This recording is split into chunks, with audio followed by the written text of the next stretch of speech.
आज हम पढ़ेंगे educational implication of disabilities under RPWD act 2016 यानी कि rights of person with disability act जो हम पढ़ चुके हैं 2016 के अंतर्गत जो इतने भी प्रकार की डिसेबिलिटीज़ आती हैं 21 प्रकार की आती हैं डिसेबिलिटीज़, ठीक है। 21 टाइप्स ऑफ डिसेबिलिटीज़ होती हैं, तो उनमें जो है एजुकेशनल इम्प्लीकेशंस क्या क्या चीज़ हो सकती हैं या क्या क्या एजुकेशनल इम्प्लीकेशंस जो है फेस करना पड़ता है बच्चों को या फिर जो फिजिकली चैलेंज पर्सन्स है उनको, ठीक है। तो इंट्रोडक्शन हम पढ़ेंगे, फिर उसके बाद फिजिकल डिसेबिलिटीज़ के अंदर कौन कौन से आती हैं डिसेबिलिटी, जैसे लोकोमोटर डिसेबिलिटी हो गया, विजुअल इम्पेयरमेंट हो गया, हियरिंग हो गया, स्पीच एंड लैंग्वेज डिसेबिलिटीज़ हो गया। नेक्स्ट है इंटेलेक्चुअल डिसेबिलिटीज़ में ASD और SLD हो गया, मेंटल इलनेस हो गया, और क्रोनिक न्यूरोलॉजिकल कंडीशन में दो हैं, मल्टीपल स्क्लेरोसिस और पार्किंसन डिजीज़। एंड नेक्स्ट है मल्टीपल डिसेबिलिटीज़ जिसमें डेफ ब्लाइंड भी शामिल है, ठीक है। Introduction. Disabilities conditions. Disability is a condition can cause educational barrier in students learning process. Disability जो है एक प्रकार का कंडीशन है जिस कारण जो है बच्चों को लर्निंग प्रोसेस में जो है एजुकेशनल बैरियर्स का सामना करना पड़ता है। किसके कारण? डिसेबिलिटी के कारण। It can enhance instructional planning, ठीक है। इनके लिए जो है टीचर को जो है एक इंस्ट्रक्शनल प्लानिंग बनाना पड़ता है और ऑप्टिमाइज स्टूडेंट्स लर्निंग प्रोसेस, जिसके माध्यम से बच्चे जो है अपने लर्निंग प्रोसेस को कंप्लीट कर पाते हैं और मिनिमाइज बैरियर्स, जो भी बैरियर्स आ रही है उनकी लर्निंग को करने में उनको मिनिमाइज किया जाता है, ठीक है। Disability can have direct effect on learning. Direct effect डालती है डिसेबिलिटी जो है लर्निंग पे। व्हेन डिसेबिलिटी रिस्ट्रिक्ट और लिमिट्स, डिसेबिलिटी क्या करती है? लर्निंग को रिस्ट्रिक्ट कर देती है या लिमिटेड कर देती है, ठीक है। स्टूडेंट की पोटेंशियल्स को कम कर देगी या उसको एक सीमा के अंदर बांध देती है ताकि बच्चा जो है लर्न ना कर पाए, ठीक है। लर्निंग में प्रॉब्लम्स फेस करना पड़ता है जिस कारण दीज इम्प्लीकेशन में vary in accordance to the nature of disability. ये निर्धारित होता है नेचर ऑफ डिसेबिलिटी के अंदर, ठीक है। सिवियरिटी लेवल्स के अनुसार जो है, क्योंकि हम सिवियरिटी लेवल 4 प्रकार की होती है, आप लोगों को पता ही होगा, माइल्ड, मॉडरेट, सीवियर, प्रोफाउंड, जो मैं पढ़ा चुका हूँ आपको ID में क्लासिफिकेशन, ठीक है।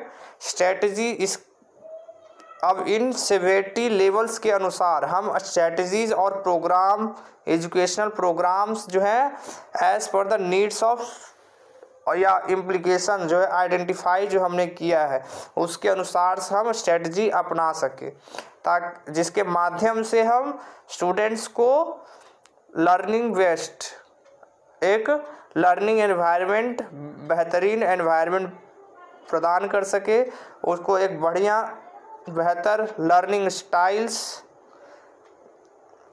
से जो है हम उसे सिखा सके, आइडेंटिफाई कर सके सिस्टमैटिक असेसमेंट के द्वारा एंड अप्रोप्रिएट टीचिंग मेथड के सहायता से हम उसे कोई ही चीज़ सिखा सकते हैं, लर्न करा सकते हैं। No one learning style is better than the others. Type of learning style does not indicate student intelligence and their ability to learn. जो हमारी लर्निंग स्टाइल्स है वो इंडिकेट नहीं कर सकता कि बच्चे की इंटेलिजेंस क्या है या IQ क्या है या बच्चे की एबिलिटी क्या है, क्षमता क्या है लर्न करने की, ठीक है। इस बात का हमें ध्यान रखना है। अब लर्निंग स्टाइल्स जो है वो 4 प्रकार की बताई गई है, ठीक है। लर्निंग स्टाइल्स भी हम पढ़ चुके हैं, ऐसा तो नहीं है कि नहीं पढ़ा हमने, वीडियोज़ में हम पढ़ चुके हैं लर्निंग स्टाइल्स कितने प्रकार की होती हैं, ठीक है। 4 प्रकार की होती हैं। पहला है विजुअल लर्निंग स्टाइल्स, जिसमें बच्चा क्या है वो सेंस ऑफ साइट के माध्यम से सीखता है, ठीक है। दूसरा है हमारा ऑडिटरी लर्निंग स्टाइल्स, जिसमें बच्चा ऑडिटरी लर्नर्स बन करके सुनता है, यानी हियरिंग के माध्यम से ऑडिटरी इनपुट करके सीखता है कोई भी चीज़।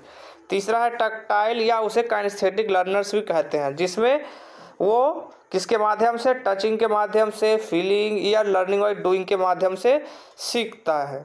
और लास्ट टाइप है जिसमें कॉम्बिनेशन होता है, इन तीनों में से किसी दो का या तीनों का कॉम्बिनेशन हो सकता है। ठीक है, ये हमारे लर्निंग स्टाइल्स हो गए। It is important factors like, अब फैक्टर्स कौन कौन से इम्पोर्टेंट हैं। ठीक है, फैक्टर्स आ जाए जैसे ट्रॉमा हो गया, डिस्ट्रेस हो गया, एनेक्सिटी हो गया, सोशल और कल्चरल फैक्टर्स जो है ये इम्प्लीकेशंस को इफ़ेक्ट करती हैं।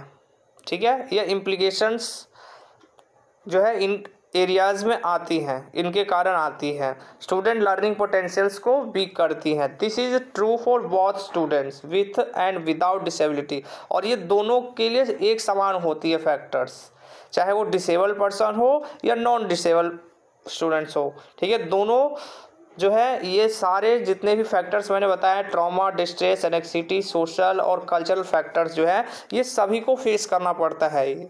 ठीक, so that appropriate educational planning, इसलिए हमें एक एप्रोप्रिएट एजुकेशन प्लानिंग करनी होगी, यह करते हैं to adapt to student learning styles को बेहतर बनाने करने के लिए जो उसके नीड के अनुसार डिज़ाइन करी हुई होगी।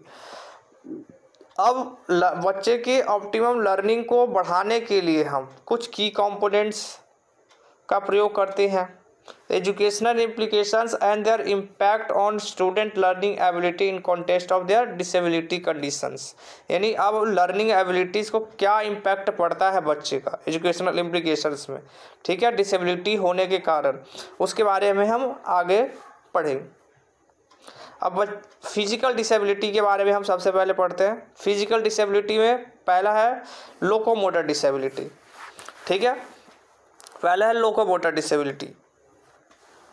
Children with locomotor disability can learn like their peer groups in regular class only if they are provided appropriate educational teaching strategies, guidance and support for assistive technologies का प्रयोग किया जाता है इनको सिखाने के लिए। ठीक है, दे में benefit from teaching ads, teaching ads की सहायता से उनको बहुत ही सहाय बेनिफिट मिलता है। दैट सूट विजुअल, देख सकते हैं, ऑडिटरी, काइनेस्थेटिक लर्निंग स्टाइल्स का प्रयोग किया जाता है। Negotiating in physical surrounding and environment through movement can challenge, इनके लिए फिजिकल सराउंड और एनवायरनमेंट में मूवमेंट में जो है चैलेंज का सामना करना पड़ता है। ठीक है, मूवमेंट्स में चैलेंज का फेस करना होगा। अब इम्प्लीकेशंस किस किस एरियाज में कहाँ इनको फेस करना पड़ता है। ठीक है, तो इनको मोबिलिटी रिस्ट्रिक्शन होती है। ठीक है, फिजिकल एनवायरनमेंट में अभी जो हमने ऊपर पढ़ा, चैलेंज लर्निंग करने में प्रॉब्लम्स होंगी। स्पीच में भी इम्पेयर्ड हो सकता है, बच्चे का स्पीच इम्पेयर्ड हो। Conversation, conventional chairs, difficult using conventional chairs या टेबल्स इन क्लास या लैब में जो है कन्वेंशनल टेबल्स उस पर बैठने में दिक्कत होती है। डिफ़िकल्टी इन फिनिशिंग असाइनमेंट, ठीक है, असाइनमेंट कंप्लीट करने में दिक्कत होगी। Test in prescribe time limit, एक जो समय सीमा निर्धारित होती है, मान लीजिए 40 मिनट का आपका टेस्ट है तो इनको छूट मिलनी चाहिए उसमें, 40 मिनट के अंदर नहीं कर पाते हैं, डिफ़िकल्टीज होती हैं इनको करने। Experience fatigue when speaking to person for long, requires additional time, इनको एडिशनल टाइम की आवश्यकता है। Support for compatible assistive A T यानी असिस्टिव टेक्नोलॉजीज के माध्यम से an expectation for coping with curricular demand. ठीक है, नेक्स्ट है स्टूडेंट नीड स्पेशलाइज्ड फर्नीचर और ट्रांसपोर्ट। ठीक है, बच्चों की आवश्यकता होती है एक उनके लिए स्पेशलाइज्ड फर्नीचर तैयार हो, ट्रांसपोर्ट्स आवागमन का जो है वो उन्हें सहायता मिल सके, नहीं मिलती है तो चैलेंज का फेस करना पड़ता है, आने जाने में दिक्कतों का सामना करना पड़ता है। उनके नीड्स के अनुसार फर्नीचर्स स्कूल्स में नहीं होते हैं। साथ ही साथ रेगुलर राइटिंग टूल्स जैसे कि होल्ड पेन और right continuously for long time, लंबे समय तक नहीं लिख सकते हैं। इनमें अगर लिखते हैं तो डिफ़िकल्टीज़ का सामना करना पड़ता है। Activities involving use of hand on activities करने में दिक्कतों का सामना करना पड़ता है, जैसे पेज पलटना है, राइटिंग कर लिखना है, या taking out books from bag can be difficulty, hands have to be adapted suitable. Challenge with input output information processing and working on assignments test और एग्जाम्स। ठीक है, इन सभी में जो है बच्चों को चैलेंज फेस करना पड़ता है। Thank you very much. Channel को सब्सक्राइब करें, लाइक करें वीडियो को अच्छी लगी हो तो। Thank you.